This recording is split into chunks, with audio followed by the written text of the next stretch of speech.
Well, welcome back into the Mid-Norfolk farm garden. We've got some good colour still in the garden at this time of year, and if you've deadheaded your roses well during the earlier part of the season when they've had their first and second flushes, you may be lucky enough to be experiencing a good second late flush, particularly if the frosts stay at bay. And this Dunham Massey is certainly not going to disappoint this season, I doubt. Neither is this climbing rose in the mixed planting we've got here on the edge of the cutting garden. Lovely apricot, peachy yellow. Difficult colour to describe really, because it isn't fixed either. As it comes out, you've got those beautiful orange tipped yellow buds. Then the dark centres to the reverse of these flowers, and it's fading almost to a cream, but then this one's characterised by this speckling with the red running through the actual flowers as it almost fades to brown. Fresh growth on this rose is almost as beautiful as the actual flowers and buds. Just look at that. Good autumn colour on it. Better example here, just look at this bough that's been allowed to come out arching down, and just look at the bud colour as it opens to this beautiful formed and held rose. Nicely scented this as well, but at this time of year the volume of flower really isn't nearly as intense as it is in the early flush. When you walk along here, and the heady scent off this row is just unbelievable. Gardner's Delight never disappoints with a late autumn flush. It's perhaps one of the best all-round roses. I still think that. Grown it for years and still absolutely love it. Beautiful big first flush. What's really fantastic about this rose is the first break of foliage in spring. It's all that colour, red stems and red opening leaves. It's an absolute beautiful thing to see. Long before any bud forms on the plant, it's a beautiful red colour and dense in its foliage form. It's nice and easy to grow, this one, disease resistant, hardy and reliable. If I only had room in my garden for one rose, it would definitely be Gardner's Delight, the generous gardener.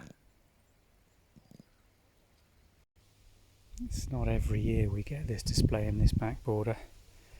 This late flowering daisy is incredibly susceptible to drought, and how we've kept it going this season, I don't know. We have watered this border a couple of times, but it was looking so parched, and this daisy, the growth on it really didn't look as if it was going to have any flower, but the rain came just in time.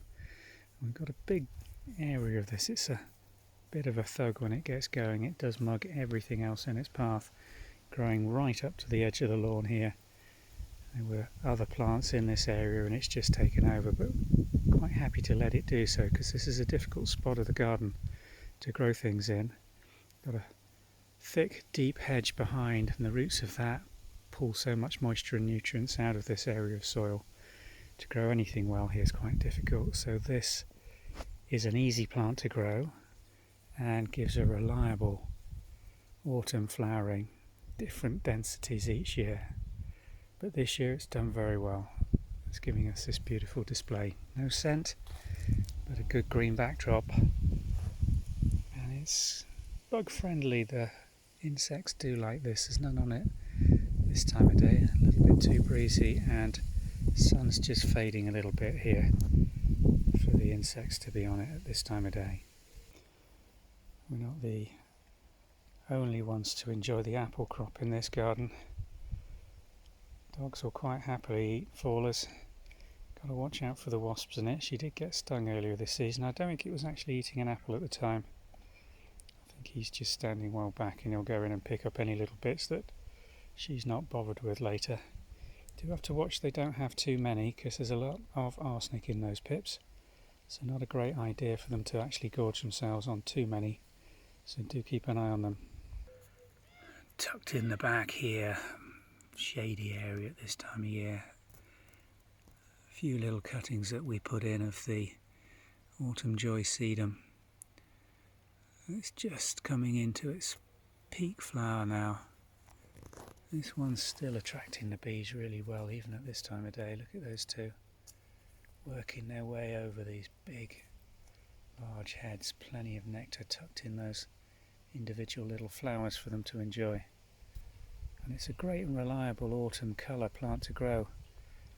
Comes up beautifully in the spring from a crown that's almost submerged below the surface, and you cut this back when it's all brown and dry, quite low, and then as it emerges it comes in a beautiful form, almost like a succulent cactus, and then you're rewarded every autumn with these beautiful deep pink flashed with cream flowers in massive great heads. Real spectacular plant, well worth growing.